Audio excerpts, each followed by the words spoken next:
go.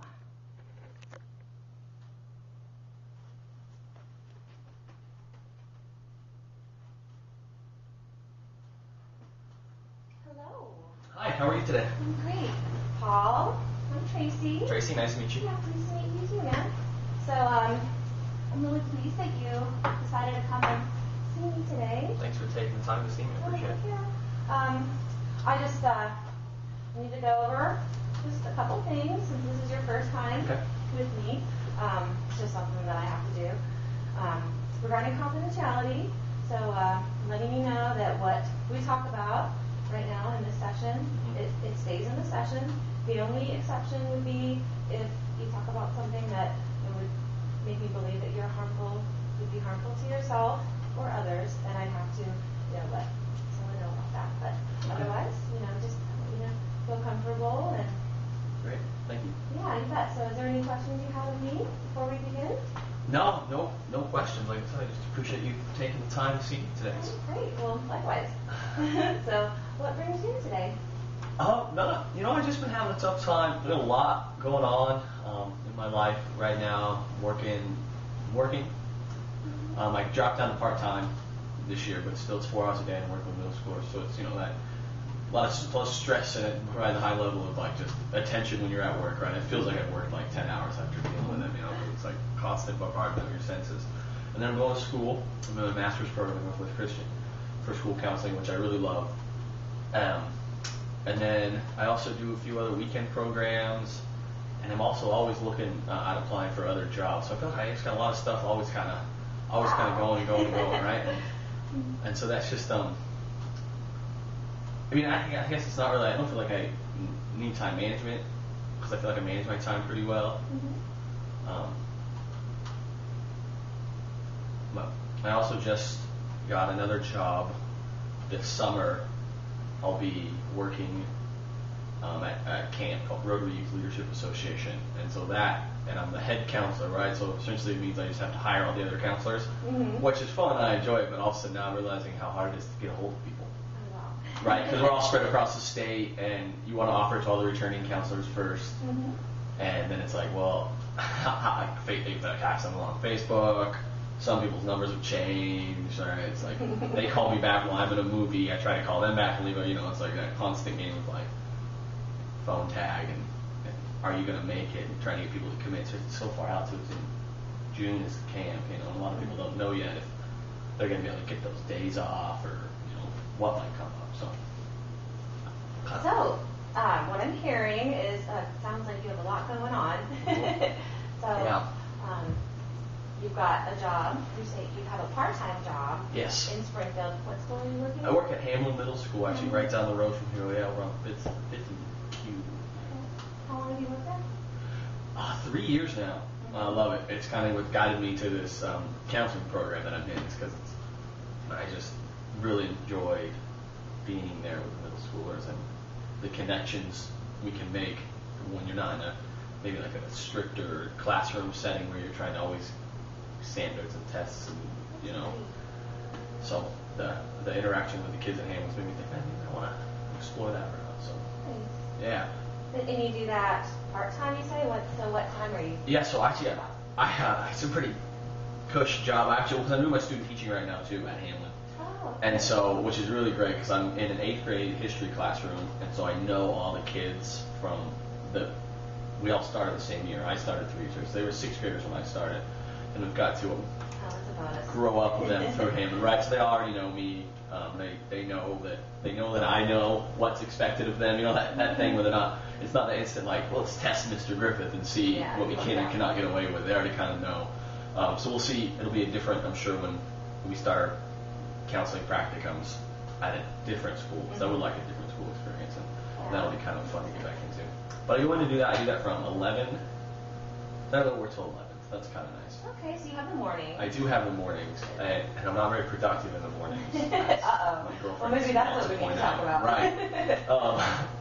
So 11 to about 6.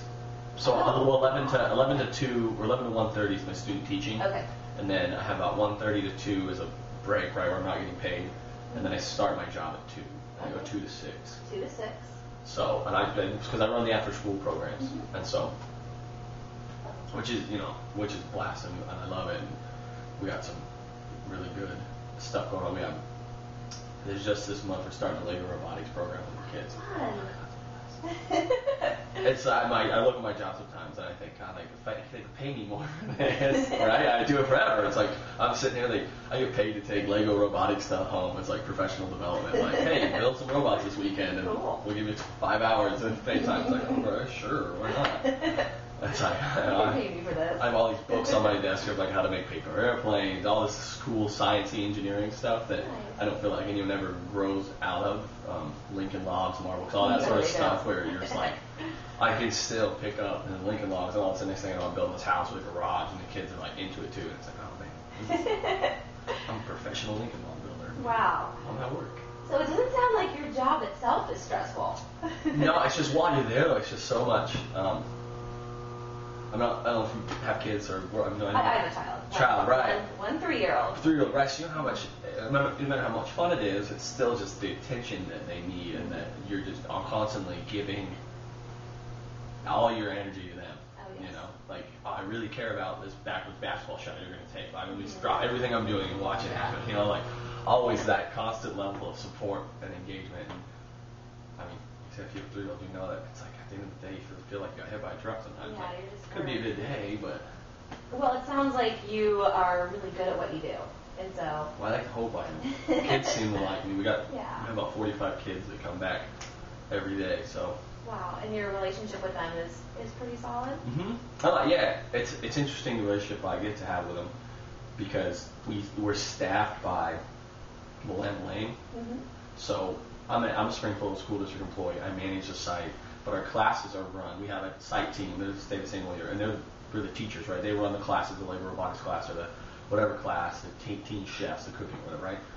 And I get to bounce around and be for a lot of it, the hammer, right? Because if the kid's misbehaving, I can be the principal. They're misbehaving. If we need to make phone calls home, if a parent calls with an issue, which are the parts of my job that I don't always enjoy. So relationship is good with them, but at the same time, which has been a difficult task for me, is maintaining that good relationship while also being the giver of consequences and holding them. But I found it, which maybe you too, I found that they really like the structure. A lot of them. Once you give it, and then once they push it a little bit here and there, but then all of a sudden it's like, okay, I can do these things in this situation. It's okay.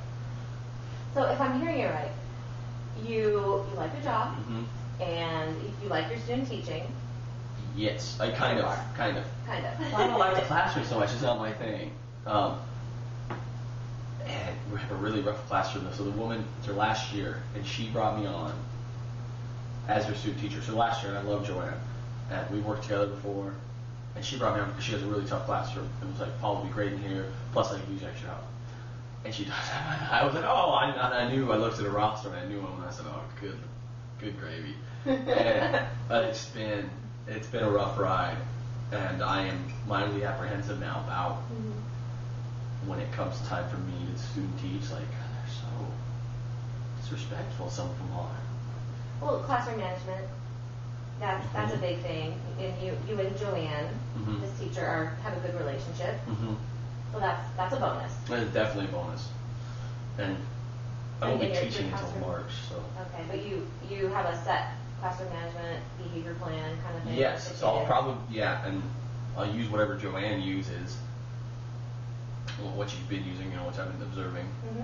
But then too, it's just that little bit of weird line that I've always had to walk when I'm in the classroom, because after school, I'm almost like a camp counselor. When they're not doing something right, I get a step in, but in general, a lot of kids know me by my first name, and they call me Paul at school. They don't call me Mr. Griffith or Mr. It's respectful, but it's more of like a, not peer-to-peer, but you know what I'm saying? It's not as authoritarian as... You're a mentor. It's not a student-teacher thing. I can see that would make it a little difficult for you. Right. Knowing these kids in a different sense. Right. And in the sense where after school we might be, running around playing basketball or doing things that normally aren't acceptable in the classroom, yet they've done with me. And so they know that I'm okay if they're doing this or that. But something's going to be really, really clear with them when I start actually teaching of my expectations and of what I expect out of them, what they can expect of me.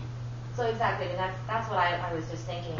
If, as long as you have a set classroom management and you have classroom rules.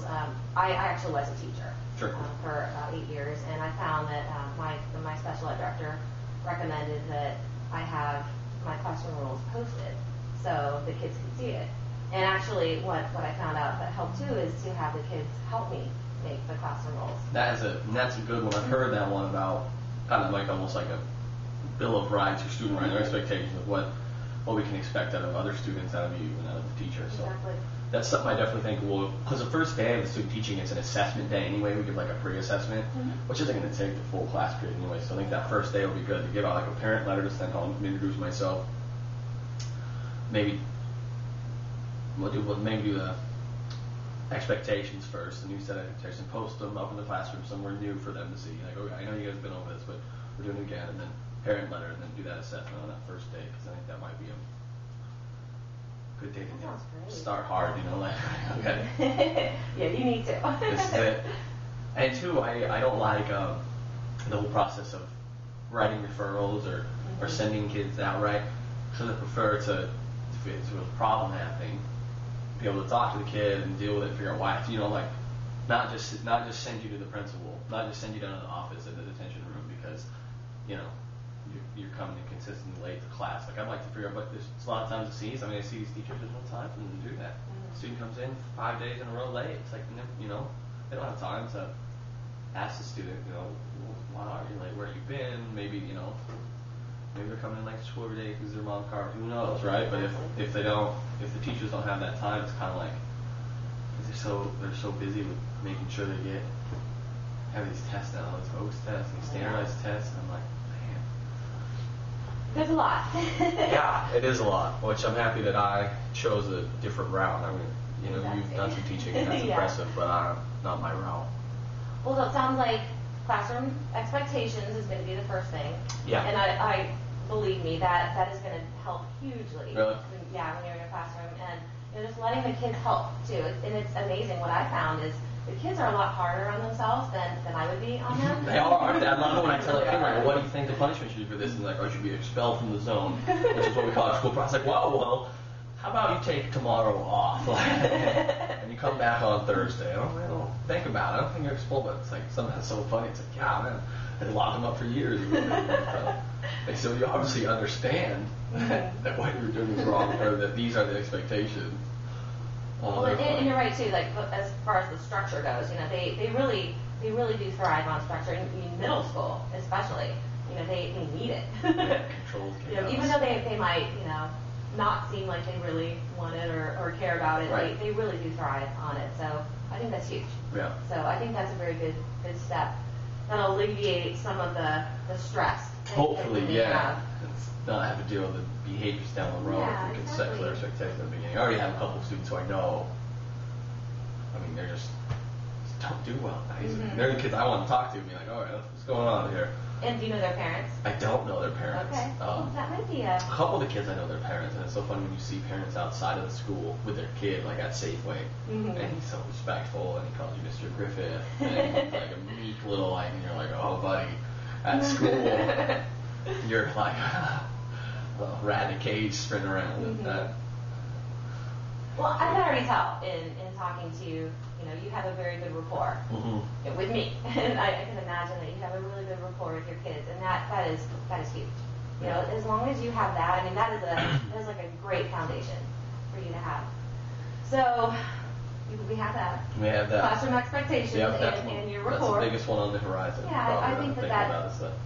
And post them. Starting student teaching, yeah. Have them posted so they can see. So if you see one of them breaking one of the one of the infractions, you can say, number one, hey, can you read number one for me? It's a history class too. We can almost do like a Bill of Rights and have them sign it or something too. Ooh, there you go. So you agree that you would, listen while someone else was talking, or you've agreed your name's right here. Some sort of behavior contract with the whole group, maybe. And then incentives too. They don't really do any incentives in her class, and I'm not sure about what sort of. It's only 10 days. It's only 10 lessons. Oh wow, that's not a whole lot at all. No, it's not a whole lot at all. far as like to get some sort of group reward or working towards something. I don't know, maybe. Yeah, I mean, I don't know if there's any kind of, and see. and is there funding available for any kind of? No, but I mean, there's my wallet. It's Yeah. $5 Little Caesars pizzas or something. That's what I was After they gonna take say. their test on the last day, it's $25. What if it keeps them in line for 10 days, I have to spend $100. It's huge. For some pizza. Exactly. I love Little Caesars too for some And reason. you know what? And you know, I bet if you went to Little Caesars and you let them know that you were doing this for your classroom, Sure. and you were paying out of your own pocket, they might just. Like,